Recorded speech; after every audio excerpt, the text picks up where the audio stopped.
Hello friends, hi, welcome to my YouTube channel friends. Bani వ్లాగ్స్కి స్వాగతం friends. Friends, ఈరోజు ఒక మంచి వీడియో చేద్దామని స్టార్ట్ చేశాను ఫ్రెండ్స్. వీడియో ఏంటంటే ఫ్రెండ్స్, మొన్న ఒక వీడియో చేశాక ఫ్రెండ్స్, మనీ సంపాదించడమే కాదు, మామూలుగా వాటిని ఎలా సేవ్ చేసుకోవాలి అని ఒక వీడియో చేశాక ఫ్రెండ్స్. ఆ వీడియో కూడా బాగానే రీచ్ అయింది ఫ్రెండ్స్. అందుకని దానికి సంబంధించిందే ఇంకో వీడియో ఈరోజు చేస్తున్నా ఫ్రెండ్స్. ఈ వీడియో ఏంటంటే, మనం రోజుకి ఒక 500 కానీ ఒక 1000 రూపాయలు కానీ మనం సంపాదిస్తే, వాటిలో సపోజ్ ఒక 1000 రూపాయలు సంపాదించాను ఫ్రెండ్స్ పర్ డే.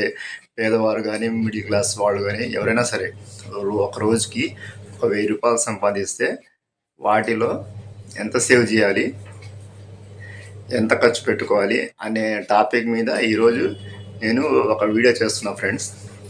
అది దానికి సంబంధించిన వీడియోనే ఇది. ఒకసారి చూడండి. వీడియో ఏంటంటే ఫ్రెండ్స్, ఒక రోజువారీ పని చేయడానికి వెళ్ళే వ్యక్తి కనీసం మినిమం రోజు ఒక 1000 రూపాయలు సంపాదించారు అనుకుందాం. ఆ 1000 రూపాయలు సంపాదిస్తే, ఆ రోజు మొత్తం కష్టపడి సంపాదించి ఇంటికి వెళ్తే, ఫస్ట్ ఆ 1000 రూపాయల నుంచి ఒక 200 ఒక సేవ్ చేయండి. సేవ్ చేయడం అంటే మామూలుగా ఎక్కడో చోట పెట్టి మళ్ళీ 1000 రూపాయలు 200 సేవ్ చేస్తే అంటే 20% సేవ్ అంటే 1000 రూపాయల్లో 200. అదే 100 రూపాయలు అంటే 100 రూపాయల్లో 20 రూపీస్. అలాగా 200 ఎలా సేవ్ చేస్తారంటే ఫ్రెండ్స్, ఇలాంటి ఒక డిబ్బి ఒకటి తీసుకోండి, ముంత లాంటిది. ఇలాంటి డిబ్బి ఒకటి తీసుకొని మీరు 1000 రూపాయలు సంపాదిస్తే, ఫస్ట్ ఇంటికి వెళ్ళగానే ఆ 1000 రూపాయల నుంచి ఒక 200 రూపీస్ ఫస్ట్ దీంట్లో వేయండి. తీసుకొని మీ దగ్గర ఉన్న ఆ 800 ఉన్నాయి అనుకోండి, ఈ 200 అలా సేవ్ చేస్తే ఫ్రెండ్స్, నెలకు వచ్చేసరికి రోజు మీకు ఒక 1000 రూపాయలు వచ్చానుకుందాం. నేను జస్ట్ ఎగ్జాంపుల్గా చెప్తున్నా ఫ్రెండ్స్. రోజు 1000 రూపాయలు అంటే చాలామంది 1000 రూపాయలు వస్తాయి, 2000 వస్తాయి, 500 వస్తాయి, 200 వస్తాయి, 300 వస్తాయి. అవి ఎవరి స్తోమత తగ్గట్టు వాళ్ళు సంపాదించుకుంటారు, అది వేరే విషయం. నేను జస్ట్ ఎగ్జాంపుల్గా 1000 రూపాయలు అని చెప్తున్నాను. అది ఫ్రెండ్స్. అలాగే ఒక రోజు ఒక 1000 రూపాయలు సంపాదిస్తే, వాటిలోంచి 200 సేవ్ చేస్తే 800 ఖర్చు పెట్టుకోండి. ఆ 200 పర్ మంత్ వచ్చేసరికి, నెలకు వచ్చేసరికి 30 డేస్ ఉంటాయి ఫ్రెండ్స్. 30 డేస్లో ఒక 4 డేస్, 4 వీక్లు సండేలు తీసేయండి. మీరు పని చేయట్లేదు అనుకోండి, 4 ఆదివారాలు తీసేయండి. తీసేస్తే 26 డేస్ ఉంటాయి. 26 ఇంటూ 200 వేయండి. అప్పుడు నెలకోసారి ఎంత వస్తాయి? 5200 వస్తాయి. అలా పర్ మంత్ మీరు ఒక సేవింగ్ ప్లాన్తో ముందుకెళ్తూ ఉంటే, అలా ప్రతి నెల మీకు 5200 సేవ్ అవుతాయి.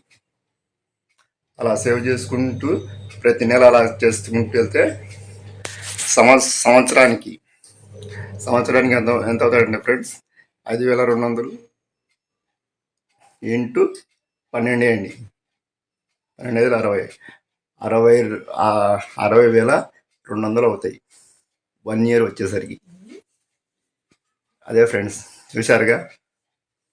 అలా జస్ట్ మీరు 200 మీకు వచ్చిన ఒక 1000 రూపాయల నుంచి ఒక 200 రూపీస్ సేవ్ చేస్తేనే సంవత్సరానికి వచ్చేసరికి మీకు 62,000 రూపాయలు సేవ్ అవుతాయి, తెలుసా?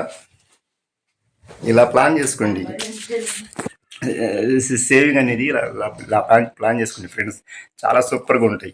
మీకేం లేదు, మీకు డబ్బులు ఈ రోజులో ఫ్రెండ్స్, డబ్బే ముఖ్యం.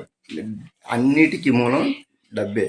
డబ్బుతోటే ముడిపడి ఉంది కాబట్టి, మీ దగ్గర 1000 ఉన్నా 1000 ఖర్చు అయిపోతాయి, 2000 ఉన్నా 2000 ఖర్చు అవుతాయి, 3000 ఉన్నా 3000 ఖర్చు అయిపోతాయి. అలా కాదు, ఫస్ట్ ఎలా ఖర్చు అయిపోతాయిగా, వాటి నుంచి కనీసం 20% అయినా సేవ్ చేయండి. సేవ్ చేస్తే మీకు అవసరం ఉన్నప్పుడు ఆ డబ్బులు మీకు ఉపయోగపడతాయి. సపోజ్ ఒక హాస్పిటల్ ఎలా వెళ్ళాలి అనుకున్నాను అనుకో ఫ్రెండ్స్, ఆ డబ్బులు లేవు, ఆ సేవింగ్స్ ఉంటే ఎవరి దగ్గర అడగకుండా తీసుకుని వెళ్ళిపోతారుగా. అదే నేను చెప్పేది.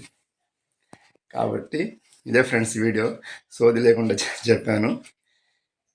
నాకైతే నచ్చింది అనుకుంటాను. మీకు కూడా నచ్చితే కామెంట్ చేయండి. Okay friends, bye friends. Video నచ్చితే లైక్ చేయండి, సబ్స్క్రైబ్ చేయండి. బాయ్. కరెంట్ పోయింది ఫ్రెండ్స్, అందుకే కొద్దిగా వీడియో కొద్దిగా క్వాలిటీ తగ్గింది. Okay friends, bye.